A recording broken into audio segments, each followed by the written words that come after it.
Reading from Srimad Bhagavatam, Canto 11, Chapter 12, verse 17. Sri Bhagavan Vacha. వారు కూర్చున్నారు, కింద పడతారు. ఇది ఏడు పాలన బ్యాలెన్స్ చేసి కూర్చున్నారు. పిల్లలు వాడు కింద పడుతుంది.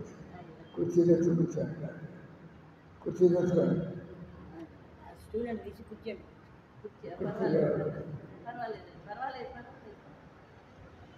కింద పడితే మామూలుగా బంధువులు, మీరు కింద పడితే మామూలుగా పడతారు.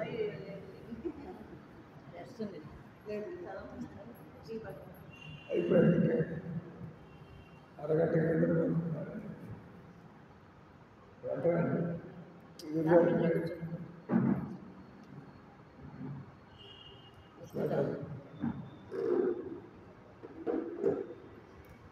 దగ్గర లాగా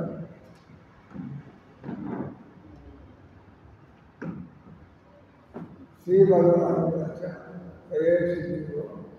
వివరం ప్రసిద్ధి నాణ్య ఘోష గుహా ప్రతిష్ట మనోమయం మాత్ర ఇతి స్థవిష్ట. పెద్ద తాత్పర్యం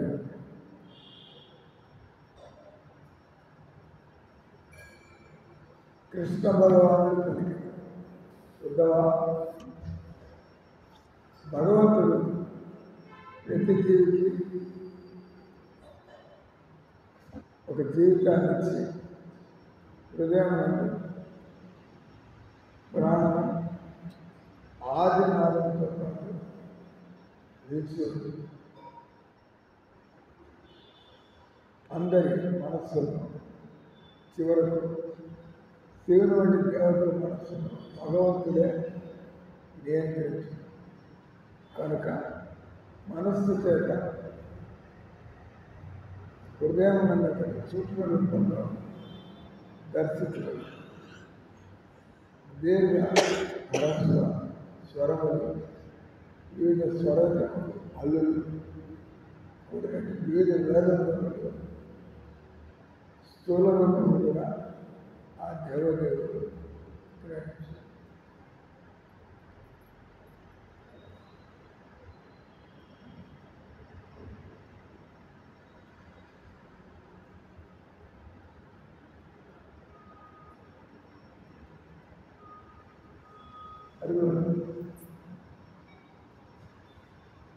అరే ఆ బలం వచ్చి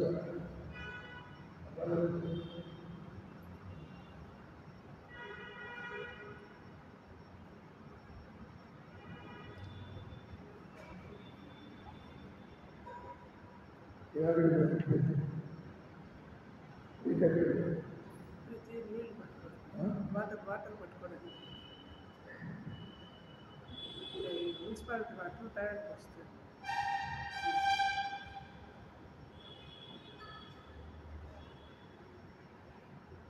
రోజు 8:30 వచ్చేది. దేవుడు చెప్పాడు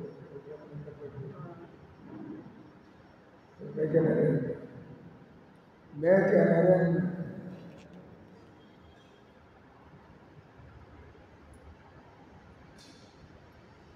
ఇక్కడ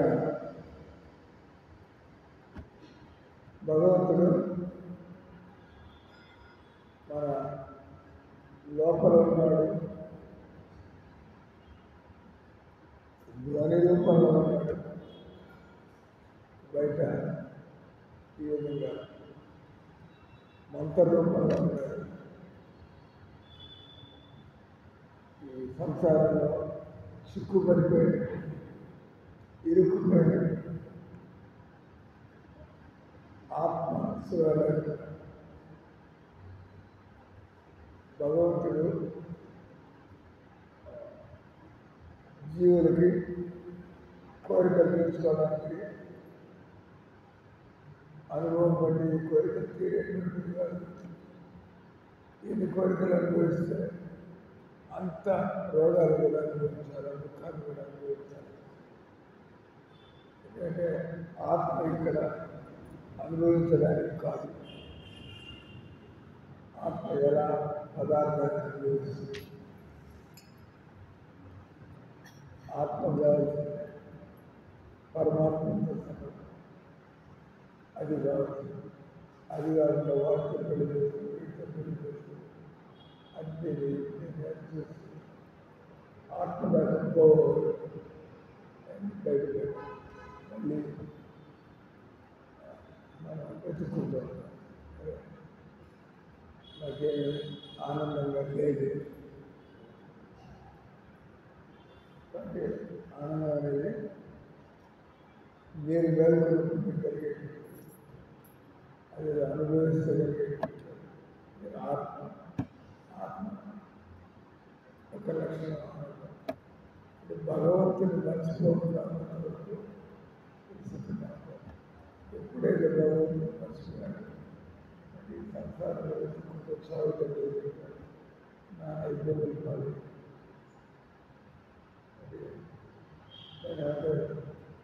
ఇన్కంపాటిబుల్ ఆత్మీయ శరీరం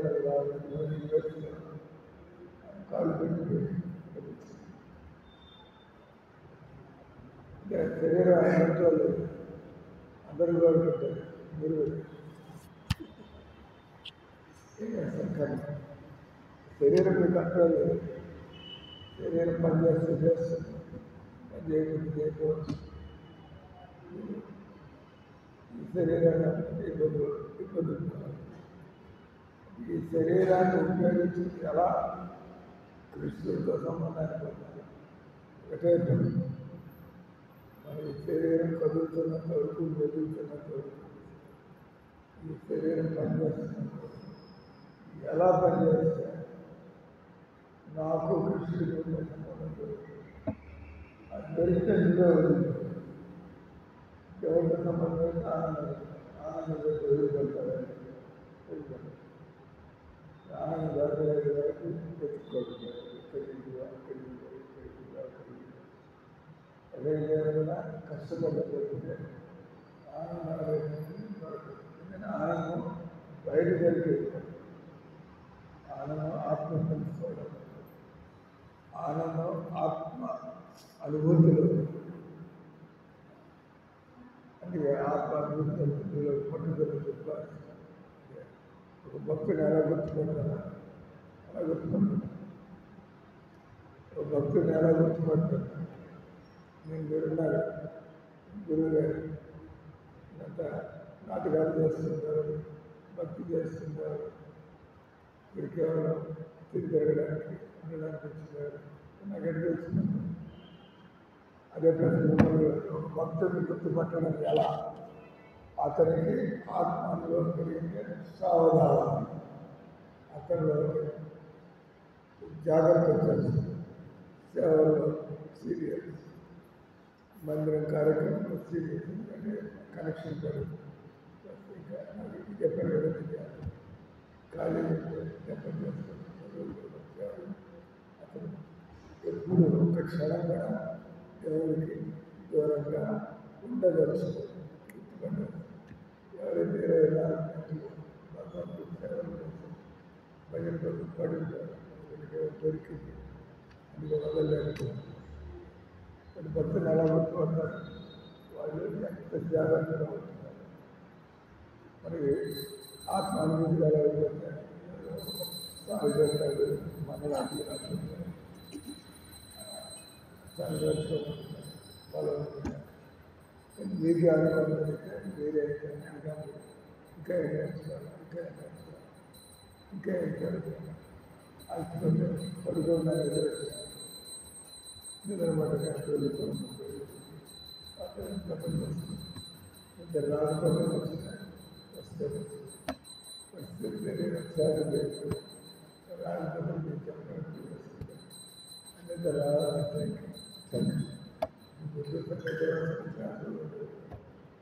ఏం చెప్పకుండా టీచర్ 10 గంటలు పెట్టిన నిద్ర వస్తుంది. అప్పుడు నాకు క్లాస్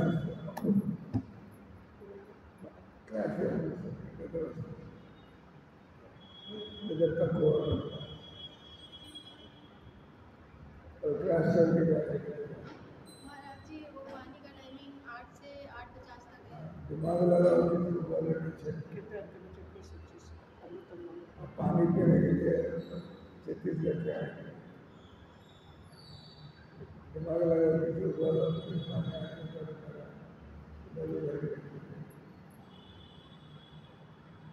समझा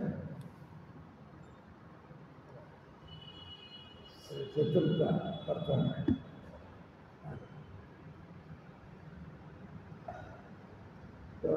కాబట్టి ఇక్కడ భగవంతుడు లోపల నుంచి చైత్య గురువులు బయట నుంచి గురువులు హరే కృష్ణ మంత్రం ద్వారా మిమ్మల్ని మీరు కాపాడుకున్నారు.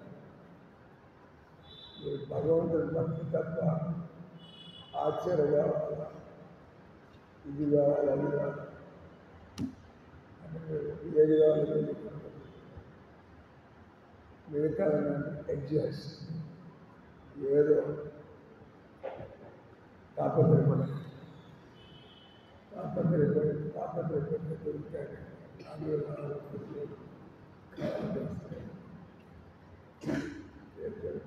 కాబట్టి భగవంతుడు పుష్కలంగా అవకాశాలు ఇస్తుంది. భగవంతుడు 24 గంటలు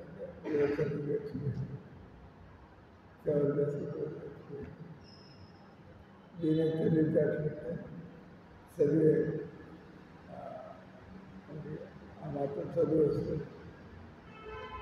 ఎవరు చెప్పేదానికి గుర్తింపదాక ఎదురు చూస్తుంటారు. ఆయన చదువుతుంది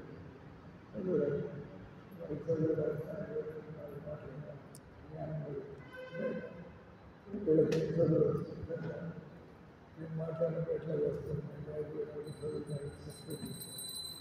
బాగా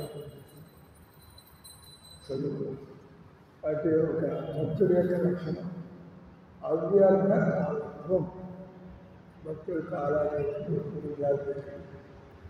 భక్తుని ఎలా గుర్తుపడతారు? ఎవడు ఎంత ఎక్కువ సమయం సేవల్లో భజనల్లో మందిరం కార్యక్రమాల్లో అనవసరంగా అక్కడ పిచ్చి పెరుగుతూ అనవసరంగా కింద పెరుగుతూ దానికి ఆత్మానుభవం కలిగే అనంతరం మనస్సుని ఎలా సరిచేస్తుంది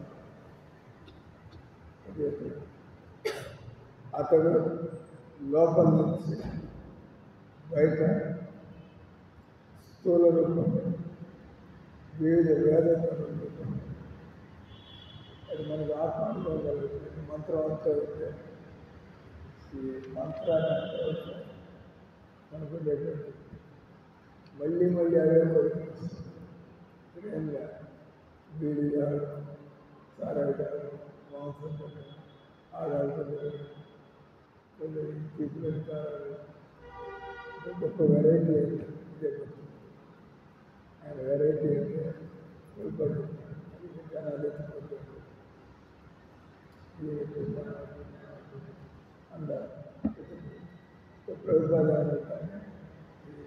మన పుస్తకాలు చేయడం లేదా స్టీల్ ప్లేట్లు వేడి చేయడం లేదా కంచర్లు వేడి చేయడం లేదా వెండి కంచర్లు వేడి చేయడం పోయినా తేడా వెండి కంచర్లు పుస్తకాలు ఐటమ్ పోయినా అయితే మనం ఈ బయట శరీరాలు బయట పరిస్థితులు ఎదుర్కొంటాం. కానీ సుఖం మాత్రం అదే. ఈ గదిలో పడుకోండి, కష్టంలో పడుకోండి, 5 స్టార్ హోటల్లో పడుకోండి, నిద్రపోయిన కూడా తెలుస్తుంది ఎక్కడ పడుతున్నారు. నిద్ర సుఖం ఎక్కడికి పోయినా సుఖ పదాలు అది మన నిద్ర సుఖాన్ని అది నిద్రపోతుంది. దానికి నిద్ర సుఖం దొరుకుతుంది. అది ఏం ఎన్ని చేసుకోవాలి అట్లా చేసుకోవాలి. ఆరోగ్యం అప్పుడప్పుడు తప్పేంటి విధంగా ఎవరైతే అక్కడ పండుకోవాలా ఇక్కడ పండుకోవాలా ఇది తినాలా అది తినాలా ఈ 4 కిందకి వెళ్ళిన తర్వాత ఏం తినాలో తెలుస్తుంది. తిన్న తర్వాత ఇక్కడ కిందకి వచ్చిన తర్వాత 4 రోజుల కొరకు స్వీట్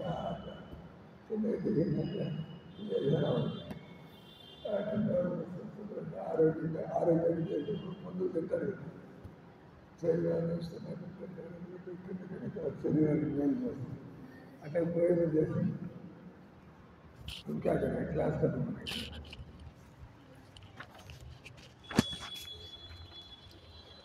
ఇవన్నీ కూడా అనుభవంతో మనకి తెలుస్తుంది. కొద్దిగా అందుకే ఇప్పుడు ఇంతకుముందు వచ్చేప్పుడు వీళ్ళు విపరీతంగా కారం తినేది, ఉప్పులు వేసు. ఇప్పుడు అలవాటైంది. ఏది అలవాటు చేసుకుంటే అలవాటు. ఇప్పుడు ఈ పద్ధతిలో వైష్ణవ భోజనం సాత్వికంగా తినడం. నిన్న సంవత్సరం ఇంట్లో భోజనం వాళ్ళకి పులుపు ఇష్టం ఏం పోవడం, పులుసు పుల్లగా ఉంది, అవి వింటారు.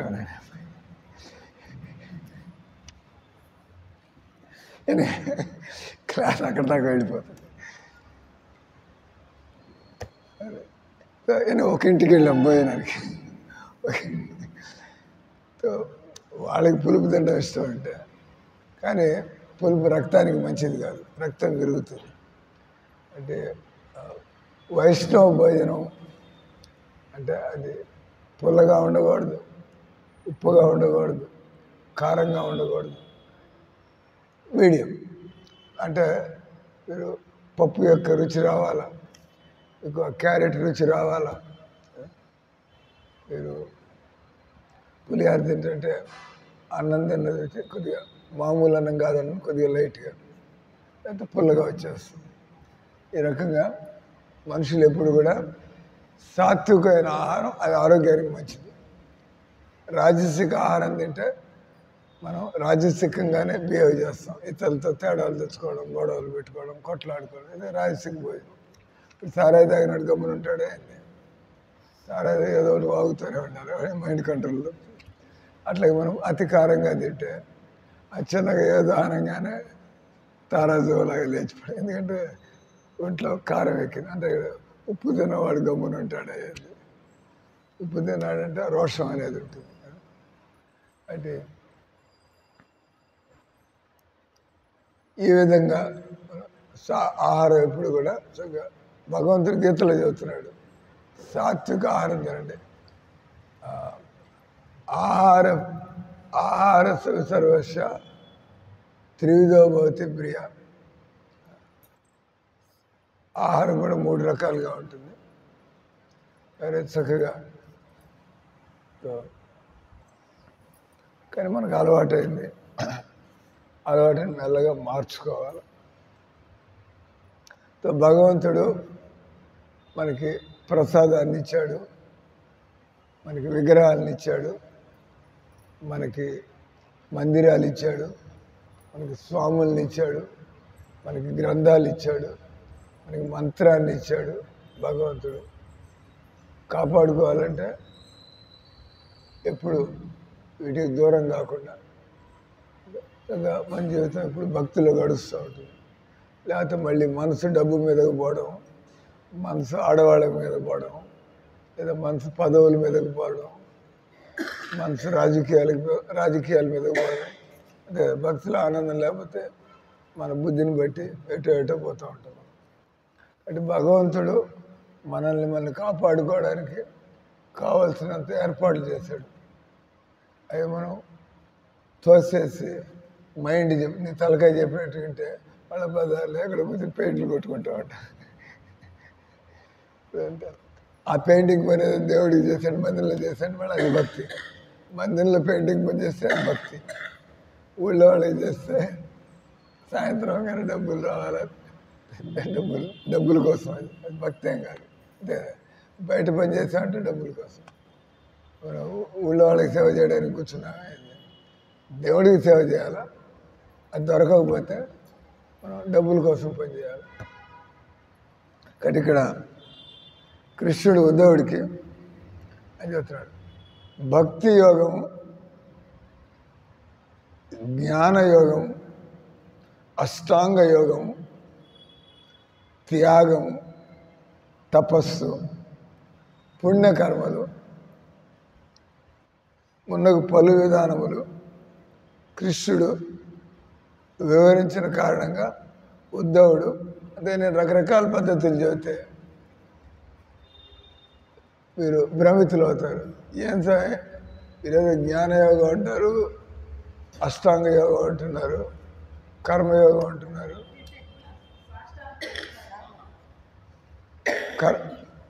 కర్మయోగం అంటారు, తపస్సు అంటున్నారు, త్యాగం అంటున్నారు. అసలు ఏం చేయాలో ఎందుకు చేయాలో మాకు చెప్పండి. ఫినిష్ డైరెక్ట్గా. సో ఎందుకు చేయాలంటే ఆత్మ అనుభవం కోసం చేయాలి. ఏది చేయాలి, ఏది తొందరగా. కర్మయోగం కూడా మెల్లిగా అక్కడికి తీసుకెళ్తుంది. కర్మయోగం అంటే ఏంది, ఫలితాన్ని పట్టించుకోకుండా శాస్త్రాల్లో చెప్పినట్లుగా పనిచేయాలి. ఇష్టం వచ్చినట్టు పని చేయడానికి లేదు, శాస్త్రంలో చెప్పినట్టుగా పనిచేయాలి. తర్వాత ఫలితం దొరికితే దొరికింది, లేకపోతే లేదు.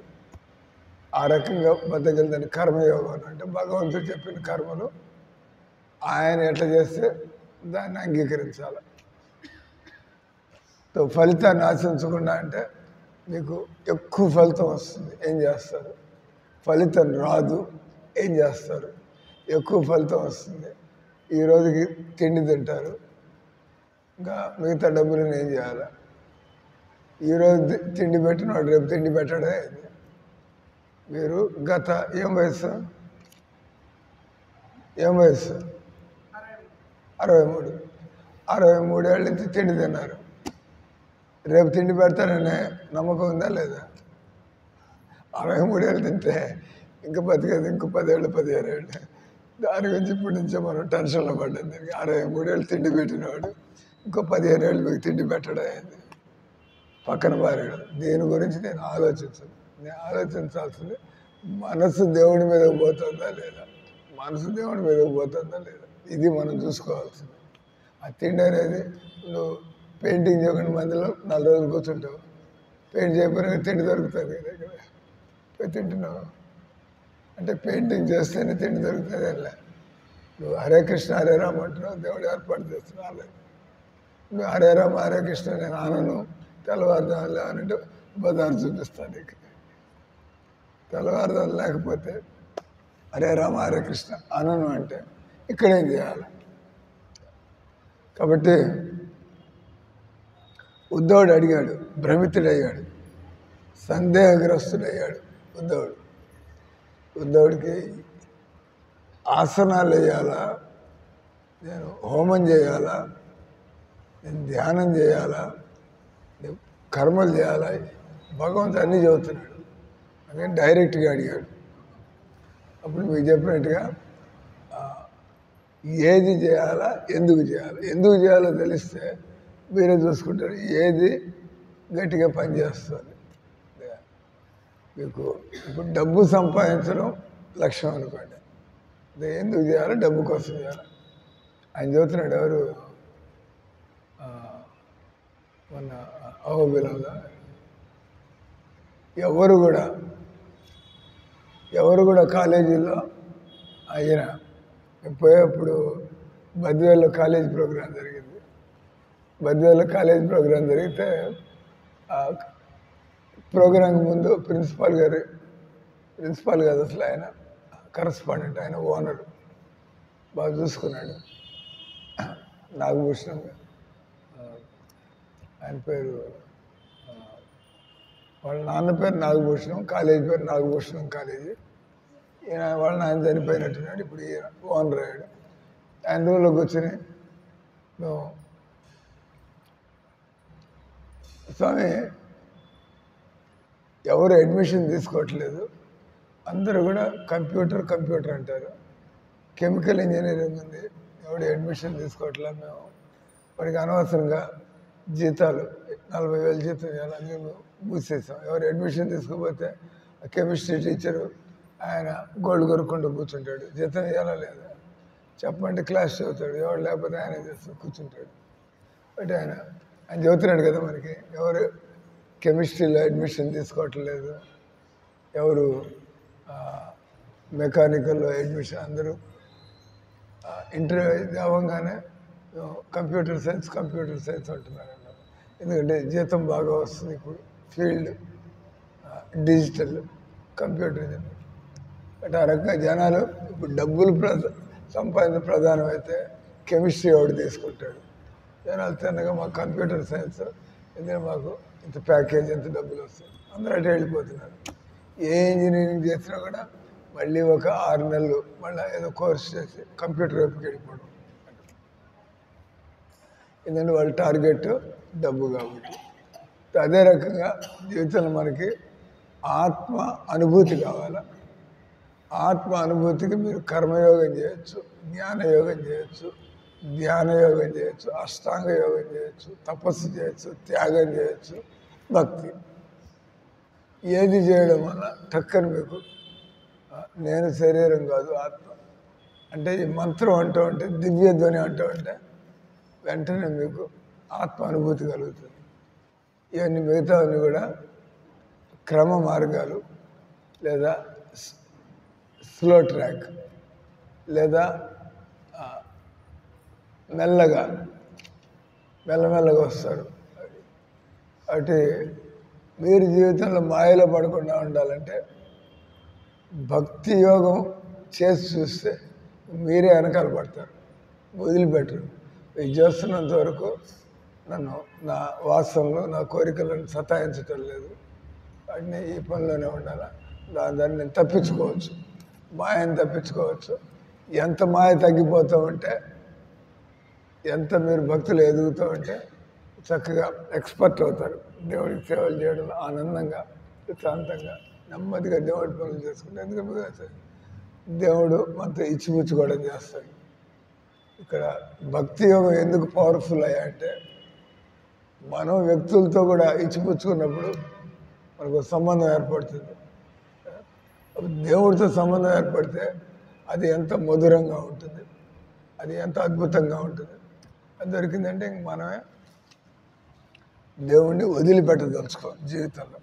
అంటే ఇక్కడ ఉద్ధవుడు భ్రమితుడు, సందేహగ్రస్తుడయ్యాను. ఆయన కృష్ణుడు శరణ పొందుట్లో జీవులకు ఉపయోగపడి అన్నీ కూడా శరణాగతికి రానంత వరకు, అందుకే మన దీనిలో అంటారు అంటే మర్కట మార్జాల న్యాయం. కోతులు పిల్లులు ఉంటాయి. కోతి పిల్ల తన బలంతో తల్లిని పట్టుకోవాలి, పిల్లి పట్టుకుపోతూ ఉంటుంది. పిల్లి పట్టుకుపోతుంటే ఇంకా దాని సొంత ప్రయత్నం ఏం చేసుకోకర్లా పిల్ల. కానీ కోతి పిల్ల గట్టిగా పట్టుకుని ఆడలాడాలి తల్లిని, వదిలేసిందంటే తలకాయ పోగులుతుంది దానికి కదా, సొంత ప్రయత్నంతో. అంటే భక్తి యోగం అంటే శరణాగతి. మనం నేను మైండ్ని కంట్రోల్ చేసుకోగలను, నేను మాయని గెలవగలను, చావు దెబ్బ పడుతుంది. లేదు, నా వల్ల కాదు మైండ్ కంట్రోల్ చేసుకోవడం, మాయ నుంచి బయటపడడం. నేను దేవుడు చెప్పాడు కానీ ఆయన భక్తి చేసుకుంటూ ఉంటా, ఆయన సేవ చేసుకుంటూ ఉంటా. ఆయన అంటాడు నా భక్తుల్ని భక్తవత్సలుడు భగవంతుడు. ఎందుకంటే భగవంతుడు భక్తి చేయమంటున్నాడు. కానీ భగవంతుడు చెప్పింది భక్తి చేయమని. అది చేత కాకపోతే ఆల్రెడీ నువ్వు కర్మయోగం చేయి, ధ్యాన యోగం చేయి. భక్తి యోగం అంటే మన మామూలు జీవితాన్ని భక్తి యోగంగా మార్చుకోవచ్చు. నేను చెప్పాను కదా, మీరు ఇల్లు ఊడ్చుకుంటారు, దేవుడి ఇల్లు అని చెప్పి ఊడుస్తూ ఉంటే ఏమైనా భక్తి యోగం అయిపోయింది. వంట వండుకొని తినాల్సిందే, అదే దేవుడికి వండుతున్నాం అనుకుంటే భక్తి యోగం అయిపోయింది. పిల్లకాయలు చూసుకుంటూ ఉంటారు మోహంలో పడి, నా కూతురు, నా కొడుకు, ఇక అది ఇదని. భగవంతుడు వీళ్ళిద్దరిని నా దగ్గర పెట్టాడు కాబట్టి వీళ్ళకి తిండి కూడా ఏర్పాటు చేస్తూ భక్తి కూడా నేర్పిస్తే వెంటనే పిల్లల్ని చూసుకోవడం కూడా భక్తి యోగం. ఇస్కాన్లో అందరూ అంతే కదా, ఇస్కాన్లో భార్యాభర్తలు ఉంటారు, వాళ్ళకి పిల్లలు ఉంటారు. ఉన్నారు చంద్రకేశ్వరికి ఎంతమంది పిల్లలు, ఏం పేర్లు? ఆ? నేనే పెట్టా వాళ్ళకి పేర్లు. అమ్మాయి పేరు రంగదేవి పెట్టా, రంగమ్మ. ఆ తర్వాత చెప్పి మా బామ్మ పేరు కూడా రంగమ్మ అని చెప్పి. రంగదేవి రాధారాణి అష్టసఖుల్లో ఒక పేరు రంగదేవి, శ్రీదేవి, రంగదేవి, వీళ్ళిద్దరు అక్క చెల్లెళ్ళు. పేరు పెట్టి వాళ్ళని నవ్వించడానికి మా అమ్మమ్మ పేరు మా బామ్మ, మా నాన్నగారి అమ్మ పేరు కూడా రంగమ్మ. అది ఆమె గుర్తించి పెట్టలేదు. రాధారాణికి కూడా అష్టసఖులు ఉన్నారు. అష్టసఖుల పేర్లు ఎవరికి వచ్చి చేతులు ఎత్తండి. అష్టసఖిयों के नाम कौन जानता है? రాధారాణి అష్టసఖుల పేర్లు ఒకటి తెలుసు, లలిత తెలుసు, రెండు అయిపోయారు. రంగదేవి చెప్పా, ముగ్గురు అయిపోయారు. ఇంకెవరు? శ్రీదేవి అయిపోయారు, నలుగురు అయ్యారు. ఇంకా తుంగ విద్య, ఈయన తొంగలో తొక్కడం అవుతుంది. అందుకని గుర్తు తుంగ విద్య. తుంగ విద్య కరెక్ట్. చెప్పేసిన తర్వాత చదువుతున్నాను. అదే ఇప్పుడు లలిత, విశాఖ, రంగదేవి, శ్రీదేవి అయిపోయింది. ఆయన తుంగ విద్య అన్నాడు. 5 అయిపోయినాయి. ఇంకా 3 పేర్లు చెప్పండి. మళ్ళీ చెప్పింది ఆయన చెప్పింది అని చెప్పి మిగతా 3 పేర్లు మళ్ళా చంపకలత, చంప పెళ్ళు, తొంగలత అక్కడ, చంపకలత, తుంగ విద్య, ఈయన 7 పేర్లేనే. ఇంకొక పేరు చిత్రాదేవి, చంపకలతాదేవి. దాన్ని మేము గుర్తుపెట్టుకోవడానికి ఇప్పుడు నెక్స్ట్ ప్రశ్న, కృష్ణుడి పక్కనుండే సఖి పేరేంది? కృష్ణుడి పక్కనుండే ఆమె పేరేంది? రాధారాణి పక్కనుండే ఆమె పేరేంది? లలితండి. కృష్ణుడి పక్కన, రాధారాణి పక్కన, ఎవరి పక్కన? కరెక్టేనా? కరెక్టే. ఆ మాత్రం బాగానే చెప్పింది. లలితాదేవి కృష్ణుని పక్కన ఉంటుంది. ఈ లలిత విశాఖలో బాగా ఏమంటారు, ఎక్కువ చతురత ఉండే వాళ్ళిద్దరు ఎవరు? విశాఖ బాగా కృష్ణుని ఎలా కంట్రోల్ చేయాలి, రాధారాణికి ఎట్లా సహాయం చేయాలి. లలిత అంటే కూడా, అంటే లలిత అంటే నెమ్మది మనిషి, విశాఖ. కాబట్టి రాధారాణి పక్కన విశాఖ, IJKL కరెక్ట్. అట్ట గుర్తుపెట్టుకోవచ్చు. కే అంటే కృష్ణుడు, పక్కన IJKL, KL లలిత, KL అంటే రాధారాణి. ఆర్ తర్వాత MNOPQRS V కరెక్ట్, సరిపోయింది కదా. ఆర్ తర్వాత V వస్తుంది. అంటే రాధారాణి పక్కన ఎవరు ఉంటారు? ఇప్పుడే విశాఖ. ఆర్ తర్వాత వచ్చేది V, కే తర్వాత వచ్చేది L, IJKL MNOPQRS UVW Visakha. మేము గుర్తుపెట్టుకున్నది వీర్స్ అంటారు, రాసుకోండి. VARS వీర్స్. విశాఖ ఇందులేఖ, రంగదేవి, సుదేవి. ఇటు పక్కన నలుగురు అయిపోయారు. రాధారాణి పక్కన వీర్స్, VIRS. ఇటు పక్క LTTS అంటే లలిత, తుంగ విద్య,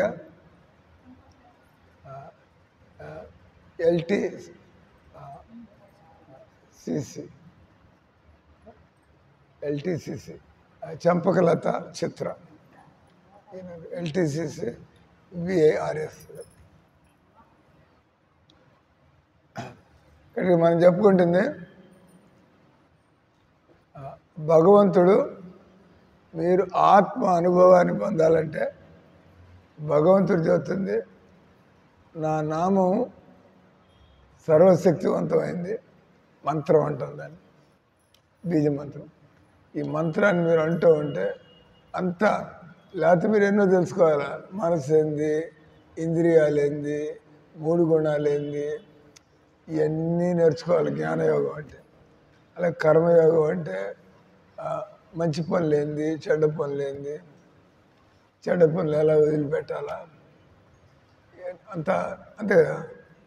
అన్ని అహంకారము, ఈర్ష్య, ద్వేషము, మీరు ఏమి పట్టించుకోకుండా భగవంతుడు ఆయన నవదా భక్తి, నాకు దండం పెట్టు, నాకు నమస్కారం చేయి, తర్వాత నా నామాన్ని ఉచ్చరించు, తర్వాత నాకు పూజ చేయి, నాకు వండి పెట్టు. మనం ఇంట్లో ఏమి చేస్తూ ఉంటాం, అవి ముందు కృష్ణుడికి చేసి తర్వాత మనం దాన్ని ఏమంటారు భక్తి యోగం. అంటే భక్తి యోగం అనేటువంటిది ప్రాక్టికల్. మనం చేసే పనులే ముందు కృష్ణుడి కోసం చేసి ఆ తర్వాత మనం ప్రసాదంగా దాన్ని స్వీకరించాలి. కాబట్టి ఇక్కడ కృష్ణుడు చదువుతున్నాడు ఉద్ధవుడితో, ప్రతి పద్ధతి కేవలం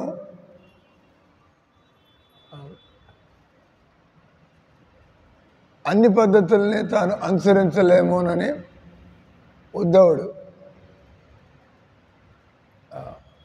కృష్ణుడు భగవంతుడు పద్ధతులు చెబుతున్నాడు, ఉద్ధవుడు ఏ స్థితిలో ఉన్నాడు, ఏది ఇష్టపడతాడో తెలుసుకోవాలి. చాలామంది హరే కృష్ణ హరే రామ అనడం, దానికంటే పేదవాళ్ళకి తిండి పెట్టడం మేలు సార్, దానికంటే వృద్ధులకి సేవ చేయడం మేలు, ఎంతోమంది అంటారు. మీరు చూడండి, ఎక్కడైనా అడగండి, మీరు ఈ భగవన్నామం ప్రచారం చేయడానికి ఖర్చు పెడతారా, మీరు భగవంతుడి ప్రసాదాలు పంచిపెట్టడానికి ఖర్చు పెడతారా, లేదా పేదవాళ్ళకి, రోగులకి, వృద్ధులకి, లేదా చదువుకోలేనటువంటి విద్యార్థులకి, ఎక్కువ మంది చదువుకోలేని విద్యార్థులకు సహాయం చేయాలని ముందుకు వస్తారు, ఎక్కువ మంది వృద్ధులకి సహాయం చేయాలని ముందుకు వస్తారు, తర్వాత ఎక్కువ మంది పేదవాళ్ళకి తిండి పెట్టాలని, రోగులకి మందులు ఇవ్వాలని. కానీ భగవన్నామం కోసం వచ్చేవాళ్ళు తక్కువ ఉంటారు. కానీ మీరు భగవన్నామం అంటూ ఉంటే మీలో సత్వగుణం వస్తే ఆటోమేటిక్గా మీ దరిద్రం ఎందుకు ఉంటుంది. మనం అంతా కూడా తప్పు పనులు చేయడం వల్ల దరిద్రాన్ని అనుభవిస్తున్నాం. మనం భగవన్నామం అంటూ మంచి ఆలోచనలు, మంచి పనులకు వస్తే భగవంతుడు గమ్మునుంటాడు అయ్యేది. కాబట్టి ఇక్కడ అందువల్ల భగవంతుడు అన్ని పద్ధతులు చెబుతూ చూస్తున్నాడు. ఉద్ధవుడు ఏం చేస్తా అంటాడు, నేను జ్ఞానయోగాన్ని పాటిస్తా అంటాడా, కర్మయోగాన్ని పాటిస్తా అంటాడా, భగవంతుడు నేను ఉద్ధవుడు ఏది ఇష్టపడతాడు చూడడానికి ఇక్కడ. కాబట్టి కృష్ణుడు అందువలన తన భక్తుడికి వివరించుతో సాంఖ్యయోగాన్ని అభ్యసించాలని, పుణ్యకర్మలు చేయాలని, భక్తి యోగం ఆవశ్యకమని, యోగ పద్ధతిని తప్పనిసరిగా పాటించవాలని, తపస్సు చేయవాలని నీకు చెప్పినప్పుడు నిన్ను నిమిత్తముగా చేసుకొని నేను రకరకాల జీవులకు ఉపదేశాన్ని చేయుచున్నాను. అంటే అందరూ భక్తి యోగానికి తిన్నగా రాలేరు, వాళ్ళ బుద్ధులను బట్టి. కాబట్టి భగవంతుడు ఉద్ధవుడిని మధ్యలో పెట్టి పద్ధతులన్నీ చెబుతున్నారు. అలాగే భగవంతుడు మనకు కూడా అన్నీ చెబుతున్నాడు. ఉద్ధవుడు దేన్ని అంగీకరించాడు, లేదా కృష్ణుడు దేన్ని రికమెండ్ చేస్తున్నాడు.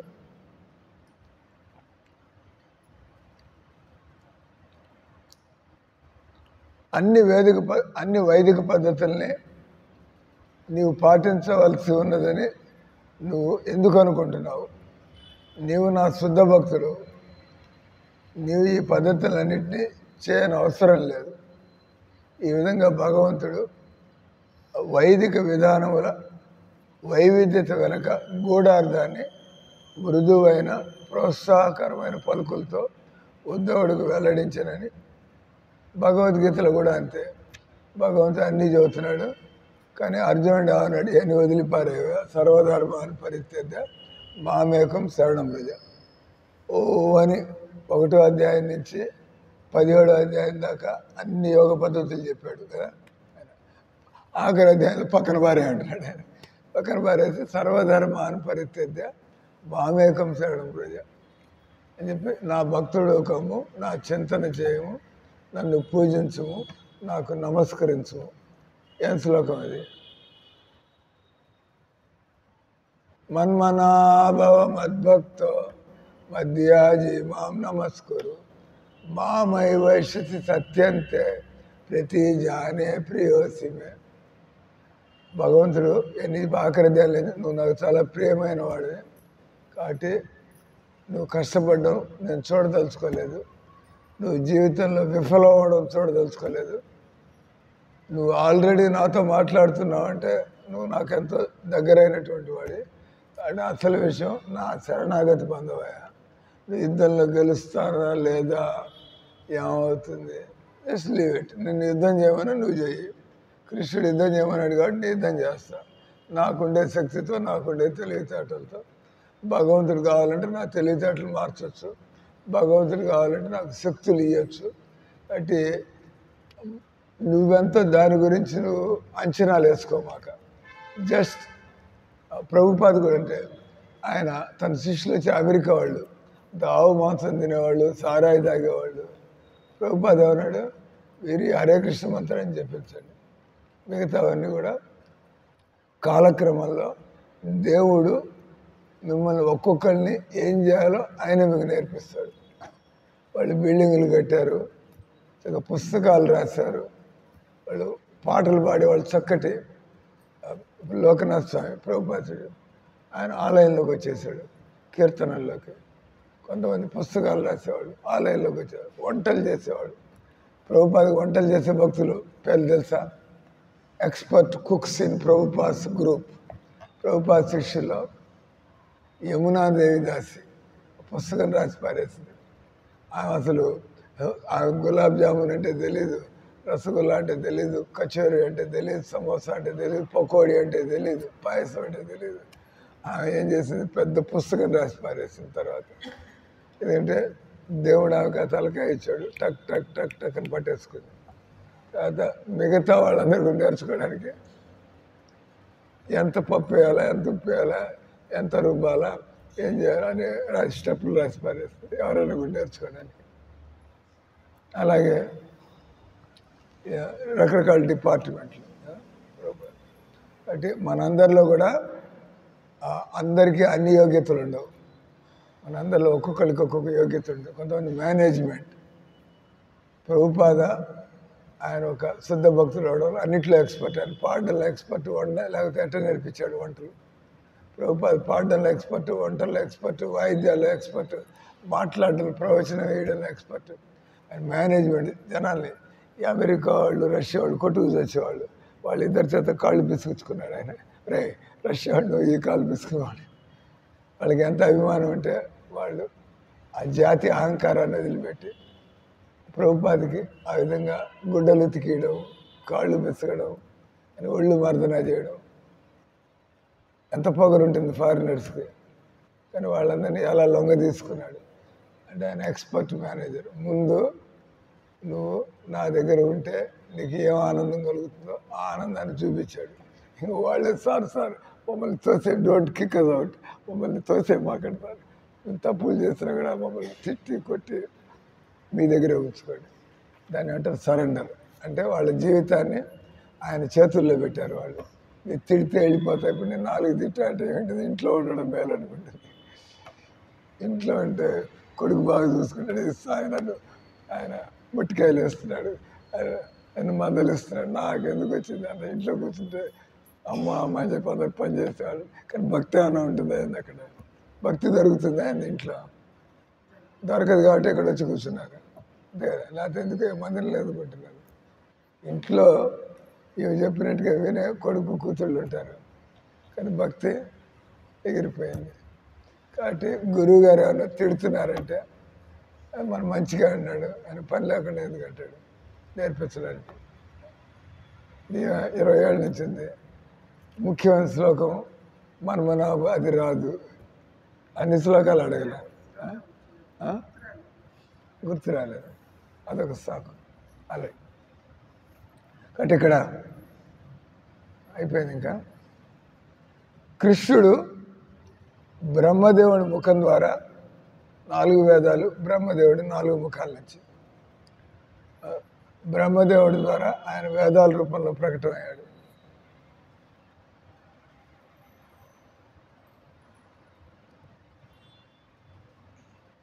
ఘోషేణ శబ్దం ఉంది అక్కడ, దాని అర్థం సూక్ష్మ ధ్వనులు. కృష్ణుడు గుహాం ప్రవిష్ట, అతడు మన హృదయంలో, గుహ అంటే హృదయ పరమాత్ముడిగా ఉన్నాడు. ఆయన దివ్య ధ్వని రూపంలో ఉన్నాడు. నాభి ప్రాంతంలో మనం షట్చక్రాలు అంటాం కదా, 6 చక్రాలు ఉంటాయి బ్రహ్మరంధ్రం దాకా. బొడ్డు దగ్గర ఉండేటువంటి చక్రాన్ని మణిపూరక చక్రం, విశుద్ధ చక్రం. ఇతర చక్రం భగవంతుడు దర్శనీయుడు. సంస్కృత అక్షరమాల హెచ్చు మంద ధ్వనులతో ఉచ్చరించడి వేదవాంగ్మయం. ఈ ధ్వనులను ఉపయోగించుతో భగవంతుని ఎలా ప్రకటన చేసుకోవాలి. రోజు భగవద్గీత చదువుతుంటే మనకి భగవంతుడు దర్శనం ఇస్తాడు. భగవద్గీతను అనుసరించి భక్తి మార్గాన్ని తప్పించి మిగతావన్నీ 3 గుణాల నుంచి మెల్లిమెల్లిగా బయటికి రావడం. త్రైగుణ్య విషయ వేద నిస్త్రైగుణ్యో భవార్జున. భగవన్ అంటే నమ్మకం లేని వాళ్ళు మెల్లమెల్లగా వస్తూ ఉంటారు. భగవంతుడు భౌతిక జగత్తులో ఆయన మాయ ద్వారా అందరినీ బంధించి ఉన్నాడు. భౌతిక జగత్తులో నేర్చుకునే చదువునని అవిద్య అని పిలువబడు. అంటే మనం చదివే ఎంబీబీఎస్ కావచ్చు, ఎంటెక్ కావచ్చు, ఎంబీఏ కావచ్చు, చార్టర్ కావచ్చు, ఇవన్నీ కూడా మనకి ముక్తిని ఇయ్యగలవు. బతుకు తెరువుని ఇయ్యగలవు కానీ ముక్తిని ఇయ్యలేవు. జీవుడు తన కర్మలకు కర్తగా భావించి అతడు కర్మబంధములో చిక్కుబడును. కనుక అస్తిత్వాన్ని శుద్ధపరచుకుంటకు విధి నిషేధములు పాటించమని వేదములు ఆదేశించున్నవి. ఈ పద్ధతులు ప్రవృత్తి మార్గము అనబడును. అంటే మెల్లమెల్లగా మనకుండే స్వభావాన్ని, అలవాట్లను మార్చుకోవడం. మనిషి తన అస్తిత్వాన్ని పవిత్రం చేసుకున్నట్టుకు ఈ సకామ కర్మల ద్వారా ముందుకు వెళ్ళను. అది శుద్ధ భక్తి యోగానికి మెల్లగా దారితీయను. పిమ్మట అతడు దృఢమైన శ్రద్ధతో దేవదేవుణ్ణి అర్చించవలనని పరిపూర్ణము కృష్ణ చైతన్యాన్ని పొందినవాడు కర్మానుష్ఠానములు చేయవలసిన అవసరం లేదు.